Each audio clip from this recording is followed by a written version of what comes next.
नमस्कार मंडळी, आपण आहोत आता जुन्नर आपटाळे या रोडवर. इतके वर्ष खड्डे पडलेल्या ह्या रोडवर शरद सोनवणे आमदार होताच डांबर पाडायला सुरुवात झालेली आहे.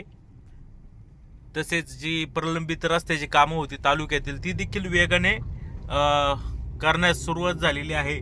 याला नक्की कारण काय आहे हे अद्याप देखील समजू शकले नाही. इतके वर्ष ठेकेदारांनी प्रलंबित ठेवलेली कामं आत्ताच एवढी फास्ट का व्हायला लागली, या मग काय गुपित दडलेलं आहे ह्याची सुद्धा चर्चा होत आहे. ह्या रस्त्यावर अनेक वर्ष खड्डे पडले होते आणि आता ते खड्डे व्यवस्थित डांबराने भरून घेण्याचं काम झालेलं आहे. त्यामुळं आता आमच्यासारख्या सर्वसामान्य लोकांनी, येणाऱ्या जाणाऱ्या लोकांनी निश्वास सोडलेला आहे. कारण की इतके खड्डे होते का गाडी चालवणं हे मुश्किल होत होतं. तर काही का असे ना, या निवडणुकीमुळे निदान ठेकेदारांनी कामाला तरी सुरुवात केली. याबाबत ठेकेदारांसकट सगळ्यांचं पुन्हा एकदा आभार. धन्यवाद.